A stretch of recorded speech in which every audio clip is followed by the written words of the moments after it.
Merci de l'invitation.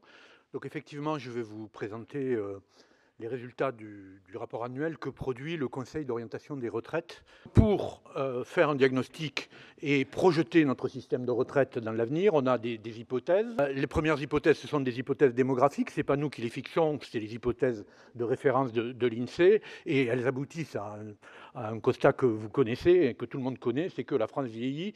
Ce n'est pas un scoop. Donc on vous rappelle les hypothèses sur lesquelles on est basé actuellement. Donc un indice de fécondité à 1,8, une espérance de vie qui va augmenter, mais moins vite qu'elle n'augmentait auparavant, un solde migratoire à 70 000. Avec tout ça, aujourd'hui, on a en gros 2,7 personnes en âge de travailler entre 20 et 64 ans pour une personne de plus de 65 ans, donc qui a a priori vocation à être à la retraite.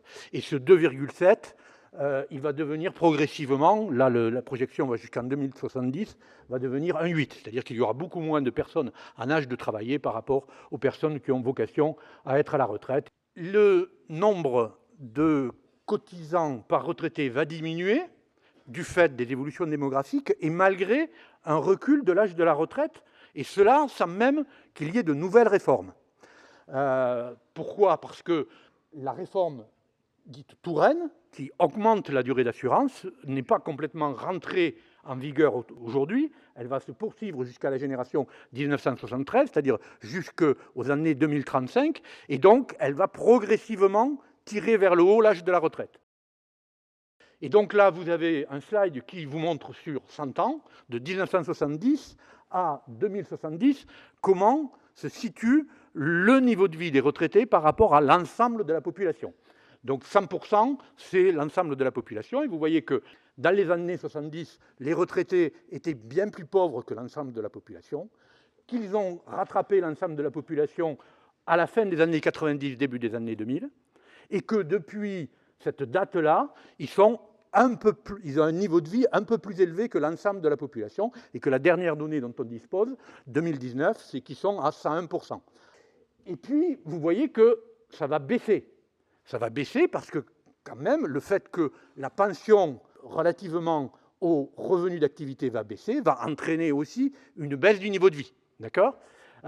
Et donc, vous voyez cette baisse du niveau de vie. Aujourd'hui, les retraités sont un peu mieux que l'ensemble de la population, mais du fait de la baisse relative de la pension, dans 50 ans, ils seront ils ne seront pas mieux, ils seront entre 75 et 90% de l'ensemble de la population. L'évolution des dépenses de retraite par rapport au PIB, elle se stabilisait ou elle diminuait, ça pourrait être un discours accommodant, et vous pourriez vous dire, pourquoi faire une réforme des retraites ? Le fait de dire que quelque chose va se stabiliser ou va diminuer, ça ne veut pas dire qu'on est au bon niveau. Il est parfaitement loisible de considérer que consacrer 14% en gros de la richesse produite à la retraite, c'est trop, d'accord ? Il faudrait consacrer moins aux retraites, d'une part parce que les gens peuvent travailler plus longtemps, on peut repousser l'âge de la retraite, les retraites sont peut-être un peu trop élevées, et ça serait bien d'avoir moins à prélever sur les actifs pour qu'ils puissent soit consommer, soit qu'on continue à prélever sur eux, mais pour faire de la dépendance, de la santé, ou je ne sais quoi, d'autres dépenses. On peut à l'inverse, et au corps, il y a bien évidemment les deux positions, considérer que 14%, ce n'est pas assez, que les gens ne devraient pas partir à 62 ans, mais à 60 ans, que les retraites sont inférieures, et qu'après tout, on peut demander encore plus en prélèvement sur les actifs. C'est ça le vrai débat sur la réforme des retraites. Par contre, ce qu'on peut ajouter, c'est que ce niveau de dépenses pour les retraites et la manière dont elles évoluent n'est pas compatible avec les objectifs du gouvernement actuel. Le gouvernement a des objectifs en termes de niveau des déficits publics, de niveau de dette, et de baisse des prélèvements obligatoires. Ces objectifs sont consignés dans le programme de stabilité ou dans la loi de programmation des finances publiques. Et pour tenir les objectifs que le gouvernement s'est fixés, il faut que les dépenses publiques n'augmentent pas de plus de 0,6% par an en réel, hors inflation.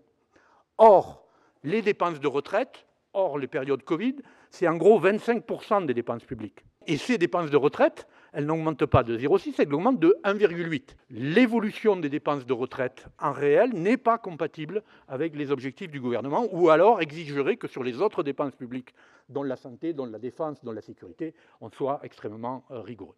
Voilà ce que je voulais vous dire sur la situation de notre système de retraite.